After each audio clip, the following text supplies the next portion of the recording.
The topic is Dr. Martin Luther King at the 21st century, and of course the guest is Dr. LBaldwin from Vanderbilt University.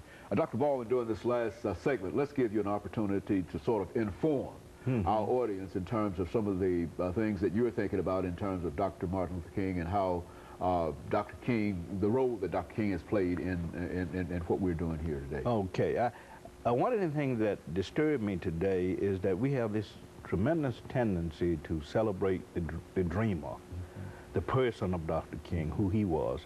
But we don't want to celebrate and affirm and pursue the fulfillment of his dream. Okay. And I think that becomes very problematic for me. Not only is that a problem, there's also the problem of certain factions in our society trying to claim ownership to Dr. King's dream. Very good. I've heard people on the religious and political right use Dr. King in their efforts to promote what they call a pro-life culture, that is against abortion. I've heard people on the religious right use Dr. King against the gay rights movement. They are trying to use Dr. King to promote conservative causes, but you never hear anything about race, you never hear anything about economics, you never hear anything about peace. So they have a very limited perspective on Dr. King. I think there's the need today to recapture a sense of who Dr. King was, what his dream was about, and the kinds of tactics and methods he employed in the pursuit of that dream and of the fulfillment of that particular dream. So the problem today, I think, adds up to a distortion of what Dr. King was, what he was about. And in many cases, we are too prone to celebrate the dreamer without celebrating the dream.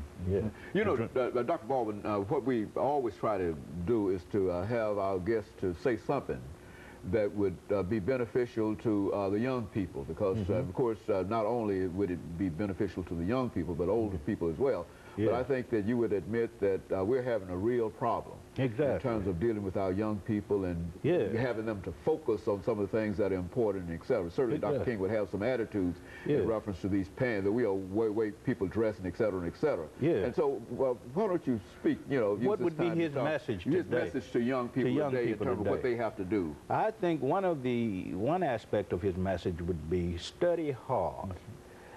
Dr. King was an intellectual. You may think of him as an activist, a civil rights leader. He was all of that, but he was also an intellectual who took the academic life very seriously.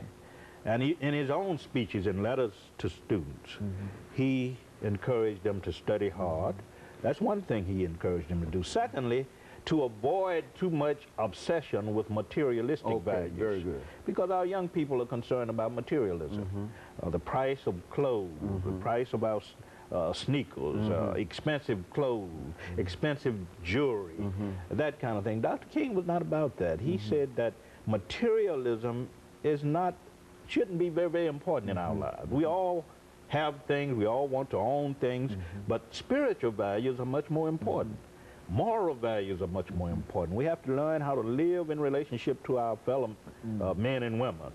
We have to learn how to make contributions not to just the uplift of ourselves, but to the uplift of all people. And we need to think in terms of the other. Dr. King often said that the first law of life is not self-preservation, it's other preservation. Yeah, we think certainly in terms of our own self-preservation, but we have to also think of others. And I think that's very important. And I think if he was alive today, he would focus on the need for education, the need to avoid too much of an emphasis on materialism, and the need to embrace spiritual and moral values. And what about violence? I mean, what would violence? I think that his message would be violence is always immoral. And I think he would say that on an interpersonal level, violence is wrong. In intergroup relations, violence is wrong. And in international relations, violence is wrong. You can't create a culture of life and a culture of peace through violence and human destruction. I think that would be his message. You know, Dr. Baldwin, Dr. King has had such a tremendous impact upon not only our generation, but upon other generations. And I think what you're indicating now is that that impact will probably continue on into the 21st century, primarily because there's something that Dr. King stood for. Is that what we're saying? Yes, yes. We're saying that there is a certain timelessness about his teachings and about the kinds of issues he raised. Unfortunately, the extent to which he will continue to live in our culture will depend a lot on what we do in our churches and what we do in our schools. Okay. Unfortunately, little attention is given to Dr. King in our schools, and little attention is given to him in our churches. We wait until the third Monday in January